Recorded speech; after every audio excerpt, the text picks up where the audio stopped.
विहिरीत पडलेल्या मुक्या बैलाचा जीव वाचवण्यासाठी पंचायत समिती उपसभापती सागरदादा कल्याण शेट्टी यांनी तात्काळ घटनास्थळी धाव घेऊन दाखवलेल्या तत्परतेमुळे चिक्केहळ्ळी येथील विहिरीत पडलेल्या बैलाला अखेर जीवदान मिळाले आहे। अक्कलकोट तालुक्यातील चिक्केहळ्ळी येथे एका बैलाचा अपघात होऊन तो विहिरीत पडला होता। घटनेची माहिती मिळताच उपसभापती सागरदादा कल्याण शेट्टी यांनी तात्काळ घटनास्थळी धाव घेतली। त्यांनी केवळ मदत करण्याचे आवाहनच केले नाही तर संपूर्ण बचाव कार्याचे नेतृत्व स्वतः हाती घेतले। विविध यंत्रणांमध्ये समन्वय साधत ग्रामस्थांना सोबत घेत आणि योग्य नियोजन करून त्यांनी बैलाला सुरक्षितपणे विहिरीबाहेर काढण्याचे कार्य यशस्वी केले। आजच्या काळात अनेक जण समस्या पाहून पुढे निघून जातात, परंतु सागरदादांनी एका मुक्या प्राण्याचा जीव वाचवण्यासाठी दाखवलेली संवेदनशीलता आणि जबाबदारी ही प्रेरणादायी आहे।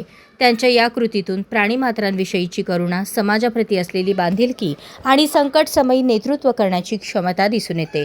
सागरदादा कल्याण शेट्टी यांचे कार्य केवळ एका बैलाचे प्राण वाचवण्यापुरते मर्यादित नसून समाजात माणुसकी, दयाभाव आणि सेवाभाव जिवंत असल्याचा संदेश देणारी घटना आहे।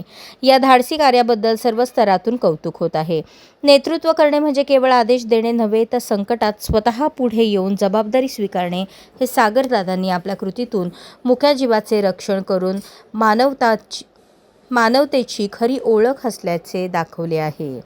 अशाच नवनवीन अपडेटसाठी जनता राज्य न्यूज चॅनलला सबस्क्राईब करा, लाईक करा आणि शेअर करायला विसरू नका।